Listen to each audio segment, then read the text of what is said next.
குறைந்த விலை, நிறைந்த தரம். தங்கள் தேவைகள் அனைத்தும் ஒரே இடத்தில். ஜெயச்சந்திரன். நீதிமன்றத்துல அவங்க பொதுச் செயலாளர்ங்கிற கோரிக்கையை நீதிமன்றம் மூலம் அவர்கள் முன்னெடுத்து செல்கிறார்கள். அதனால ஒன்றா சேர்ந்து செயல்பட்டுதான் ஆகணும் அப்படிங்கிற கட்டாயம் இதுல இருப்பதாக எனக்கு தெரியவில்லை. அவர் ஒரே கட்சியா சேர்க்கணும், அது அவங்கள யாரை சேர்க்கணும்னு பொதுச் செயலாளர் முடிவு செய்யணுங்கிற மாதிரி அவர் சொல்லியிருக்காரு. அதுல எங்களுக்கு உடன்பாடு இல்லை. இன்னொன்னு, நாங்க அம்மாவின் தொண்டர்கள் எல்லாம் ஓர் அணியில இணைகிறது நல்லதுங்கிற கருத்தை தாண்டி நாங்க பழனிசாமி தலைமையை ஏற்றோம், பழனிசாமி முதலமைச்சராக ஏற்றோம். அம்மா மக்கள் முன்னேற்ற கழகம் இணைவதற்கு வாய்ப்பே இல்லை. அதனால அவர் சொல்லியிருக்காரு, டெல்லி தான் பிரஷர் கொடுக்குறாங்க, அண்ணன் அதனால நீக்க வேண்டியிருக்கு. கட்சி ஆட்சி நீடிக்கணும்னாலும் ரெட்டையிலை உங்களுக்கு கிடைக்கணும்னாலும் நீங்க அவரை கட்சியை விட்டு நீக்குன்னு சொன்னதா இவர் போய் கேட்டிருக்காரு. டெல்லியோடைய பிரஷர், அவரை கட்சியை விட்டு நீக்குங்கன்னு சொல்றாங்க. பழனிசாமி எங்க மாதிரி ஒரு தனி சின்னத்துல நிக்க சொல்லுங்க, அதுக்கப்புறம் நீங்க நம்ம 2 பேரும் ரெட்டையிலை சேர்த்துக்குவோம். ஆடிட்டர் குருமூர்த்தி அவர்கள் எல்லாம் எனக்கும் பரிச்சயமானவர் தான், பழக்கமானவர் தான். அவரு போன தேர்தல் திமுகவை வீழ்த்த வேண்டும் என்றால் அம்மாவின் தொண்டர்கள் ஓர் அணியில இணையணுங்கிற கருத்தோட தான் அவர் இருந்தாரு. இப்ப திமுக தான் மறுபடியும் ஆட்சிக்கு வரும்னு சொல்றாங்க. நீங்க வலுவா இருக்குன்னு சொன்னா நாங்க அதை ஒத்துக்கணும்னு ஆசைப்படுறீங்களா? நீங்க இதையே போட்டு உருட்டிக்கிட்டே இருக்கீங்க. நேற்று நானும் பன்னீர்செல்வம் சந்தித்தது நண்பர்கள் 2 பேரும் ஒன்னா செயல்பட போறோம்னா 2 பேரும் ஒரு கல்யாண வீட்டுல பாக்குறோம். திரு சீமான் அவர்களின் பேச்சு நிறைய ஏதோ தடுமாற்றத்திலையும் கோபத்தின் வெளிப்பாடாதான் தெரியுது. அது குறிப்பா திரு விஜய் அவர்கள் கட்சியை வந்தது பாத்தீங்கன்னா, அவரை தம்பி விஜய் நாங்கெல்லாம் ஒன்னா செயல்படுவோங்கிற மாதிரி பேசினாரு. இப்ப விஜய் அவர்களால இவருக்கு பாதிப்பு ஏற்பட்டு விடுமோங்கிற அச்சத்தில் அவர் இருக்கிற மாதிரி தான் அவருடைய பேச்சுகளும். அவர் நாக்குல சனி குடி கொண்டிருக்குன்னு தான் நான் நினைக்கிறேனே தவிர, அவர் இப்படி இது போல பேசுவதால் அவரு தனக்கு விளம்பரத்தை தேடி கொள்கிறார்கள் என்றுதான் நான் பார்க்கிறேன் தவிர.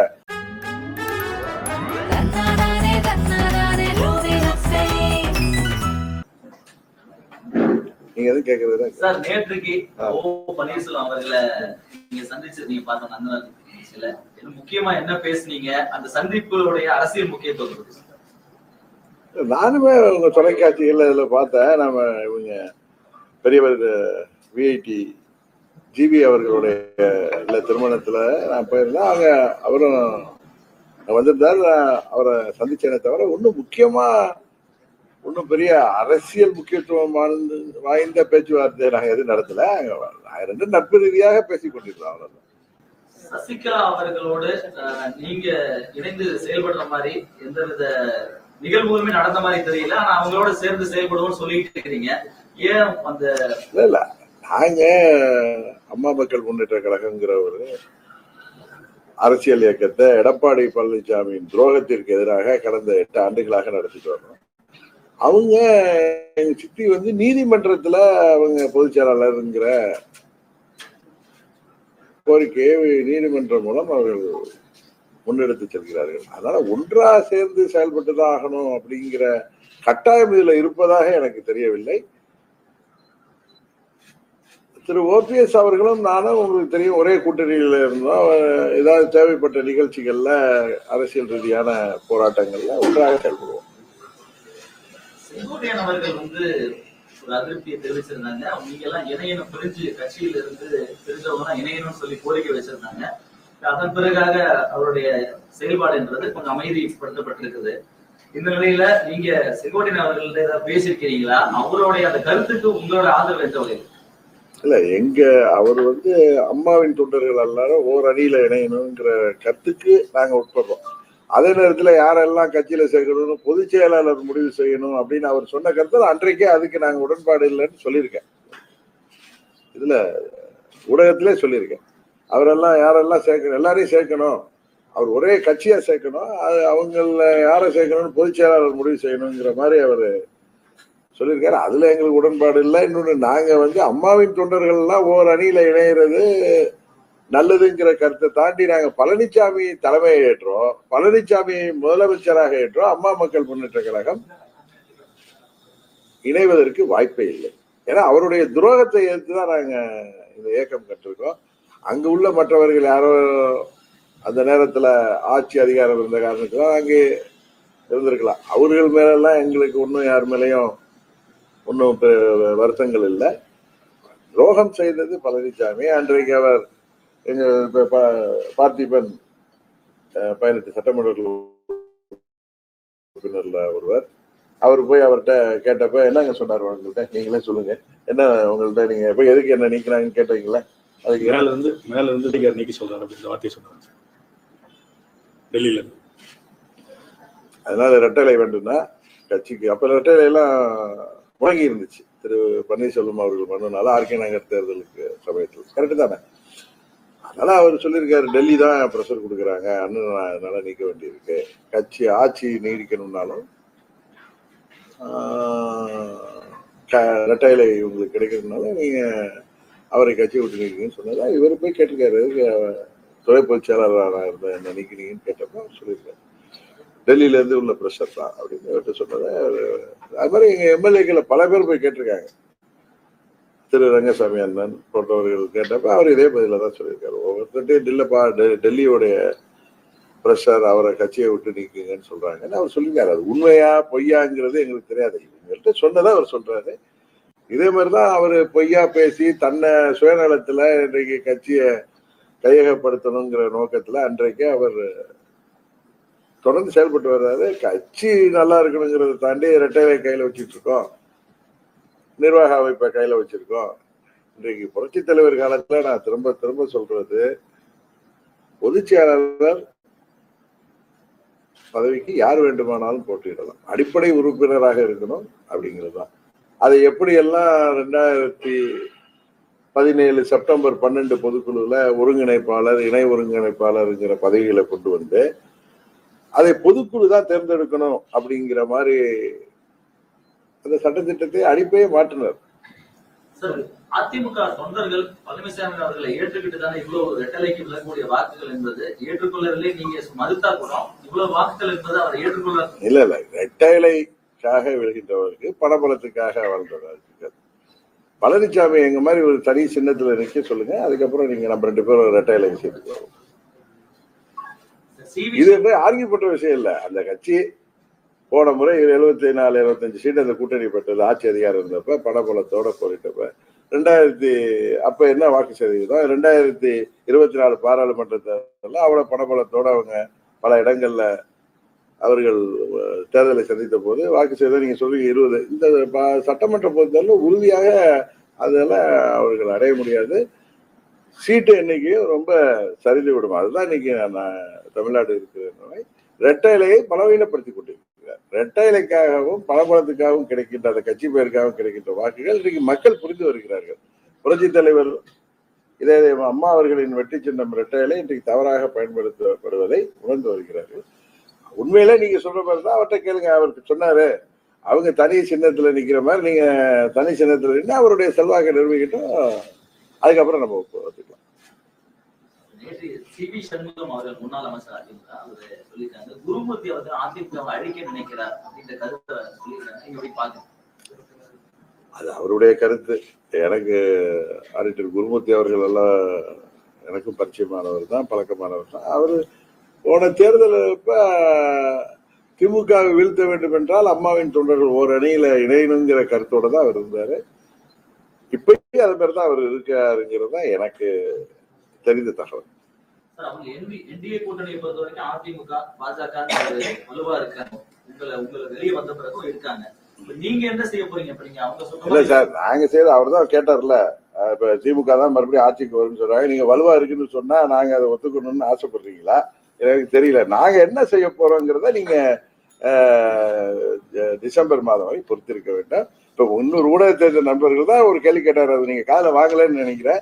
என்ன நீங்க கேட்கறது இந்த கேள்வி, அவர் சொன்னது அவரே பதில் சொல்லிட்டாரு. அதனால நான் பதில் சொல்ல வேண்டிய தேவையில்லை.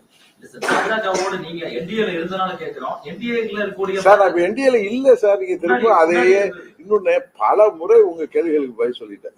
நீங்க இன்னைக்கு நாட்டு நடப்போ, இந்த ஆட்சி தமிழ்நாட்டில் நடக்கிற அரசாங்கத்தை பத்தியோ இங்க நடக்கிற போராட்டங்கள் பத்தியோ எதுவும் கேட்காம நீங்க இதையே போட்டு உருட்டிக்கிட்டே இருக்கீங்க. நேற்று நானும் பன்னீர்செல்வம் சந்தித்தது நண்பர்கள் 2 பேரும் ஒன்னா செயல்பட போறோம்னா 2 பேரும் ஒரு கல்யாண வீட்டுல பாக்குறோம், ஒன்னா உட்காந்து பேசிட்டு அது என்ன பேசினீர்கள், அரசியல் ரீதியாக பேசினீர்களா, இதுதான் நான் வீட்டுக்கு போறேன்.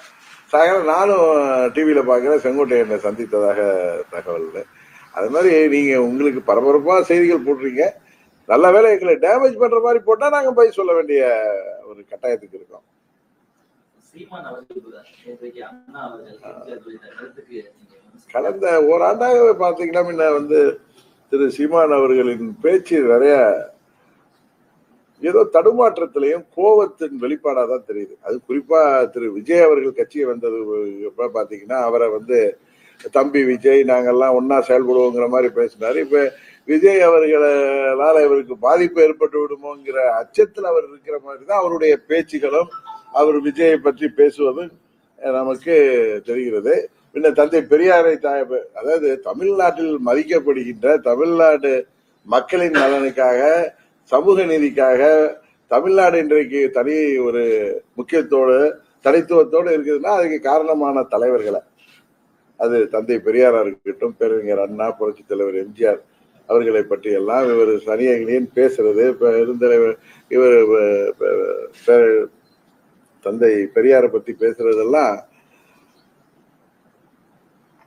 இது அவர் சொல்றாரு மற்றவங்களை அவர் நாக்குல சனி குடி கொண்டிருக்குன்னு தான் நான் நினைக்கிறேனே தவிர அவர் இப்படி இது போல பேசுவதால் அவரு தனக்கு விளம்பரத்தை தேடிக் கொள்கிறார்கள் என்றுதான் நான் பார்க்கிறேன் தவிர பேரறிஞர் அண்ணா அவர்கள் தமிழ் சமுதாயத்திற்கு எப்பேற்பட்ட தொண்டு செய்தவர்கள். தந்தை பெரியார் அவர்கள் சமூக நீதி, பெண் விடுதலை, சமத்துவம், அந்த மூட நம்பிக்கைகள் எல்லாம் எதிர்த்து போராடிய ஒரு மாபெரும் தலைவர், உலகம் முழுவதும் பாராட்டப்படக்கூடிய தலைவர். இன்றளவுக்கு அவர்கள் இறந்து 50 ஆண்டுகள் ஆனாலும் அவர்களுடைய புகழ் இன்றென்றைக்கும் இந்த மண்ணிலே போற்றப்படுகிறது. பேரறிஞர் அண்ணா அவர்கள் ஒரு பெரிய ஸ்டேட்மேன் அவரு. அவருடைய அறிவுங்கிறது எல்லோராலும் போற்றப்படுவது. மக்களால் தேர்தல் களத்திலே வெற்றி பெற்று முதல்வரானவர்கள் பேரறிஞர் அண்ணா அவர்களும் புரட்சி தலைவர் அவர்கள் 3 முறை மக்களால் தேர்ந்தெடுக்கப்பட்ட முதலமைச்சர். அவர் ஏழை எளிய மக்களுக்கு எத்தனை திட்டங்களை கொண்டு வந்திருக்கிறார்கள். படியரசு திட்டத்தை கொண்டு வந்தவர் பேரறிஞர் அண்ணா. எதுக்கு இவர் அவங்கள பத்தி எல்லாம் விஜய் மேல கோபமா இருந்தா விஜய் நான் தான் அன்னைக்கு சொன்னேன், தமிழ்நாட்டுல பேரறிஞர் அண்ணா, புரட்சி தலைவர் எம்ஜிஆர், தந்தை பெரியார விட்டு யாரும் அரசியல் செய்ய முடியாது. அதுதான் உண்மை. அதற்கு எதிராக செயல்படும் பொழுது தமிழ்நாட்டு மக்கள் உறுதியாக அவர்களுக்கு வருங்காலத்திலே பதில் சொல்வார். பாரதிய ஜனதா கட்சியும் பெரியார் குறித்து அவ்வப்போது விமர்சனங்களை முன்வைக்கிறாங்க. இதே கடுமையான அவங்களுடைய எதிர்ப்பு பாரதிய ஜனதா கட்சியில யாரோ ஒரு சிலர்கள் வந்து பேசியவர்கள் எல்லாம் இப்ப எங்க இருக்காங்கன்னே தெரியல. அது மாதிரி இவர் தந்தை பெரியாரை பற்றி ஏற்கனவே 2 ஆண்டுகளுக்கு முன்பெல்லாம் திரு சீமான் அவர்கள் என்னெல்லாம் பேசினார்கள்ங்கிறது பொதுவெளியில இருக்கு. அவர் மாறி பேசுவதுதான் இன்னைக்கு பிரச்சனை. பாரதிய ஜனதா அவங்களுடைய கொள்கையே பெரியாருக்கு எதிரான கொள்கை. அவர்கள் பேசுகிறப்ப அதுக்கு தக்க பதிலடி கொடுக்கிறார்கள். இப்பெல்லாம் அவங்க அதெல்லாம் பேசுறது இல்லை. தமிழ்நாட்டில் இப்ப திராவிட மாடல்ல தானே அவங்க அரசியல் பண்ணிட்டு இருக்காங்க. திராவிட கட்சிகளை போட்டுதான் இன்றைக்கு அவர்களுடைய அரசியலை நடைபெற்றுக் கொண்டிருக்கிறது. அதற்கு மேல் பெரியாரை பற்றி பேசினால் உரிய நாங்கள் இருந்து அந்த ஓராண்டுல அவங்க இன்னும் பெரியாரை தாக்கி யாரும் பேசவில்லை. அண்ணாவை பற்றியோ, பெருந்தலைவர் காமராஜரை பற்றியோ, இல்ல புரட்சி தலைவர் பற்றியோ, இதே அம்மா பற்றியோ யாராவது விமர்சனம் செய்தால் உறுதியாக அவர்களை அதற்கான எதிர்வினையை எதிர்கொள்ளத்தான் வேண்டும். விஜய் அவர்களுடைய இந்த 3வது கட்ட அரசியல் பயணமாக கரூருக்கு போறாங்க, நாமக்கல் போறாங்க, மக்கள் பெருமளவு வந்திருக்கிறதா சொல்றாங்க.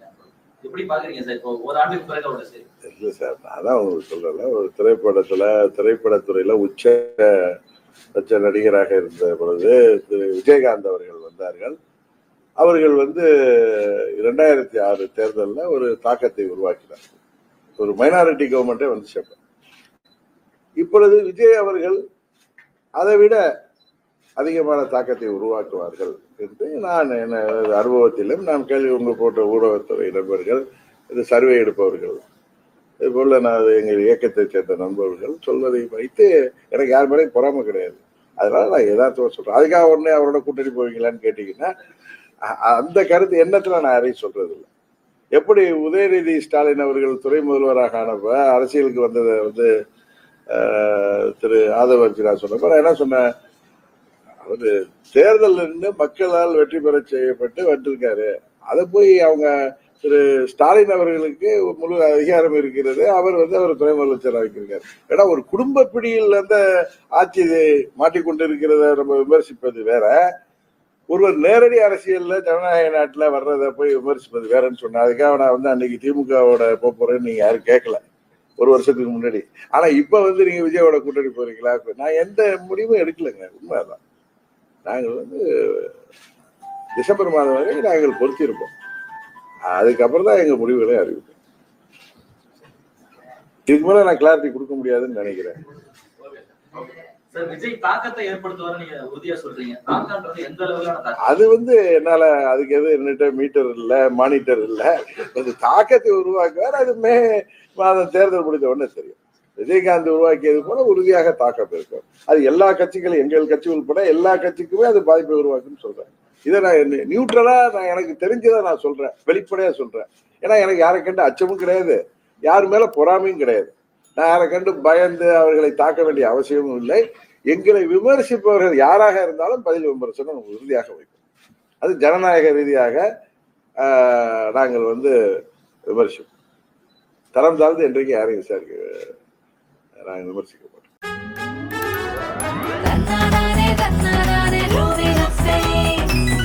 குறைந்த விலை நிறைந்த தரம் தங்கள் தேவைகள் அனைத்தும் ஒரே இடத்தில். ஜெயச்சந்திரன். மின்னம்பலம்.com தமிழின் முதல் மொபைல் பத்திரிகை.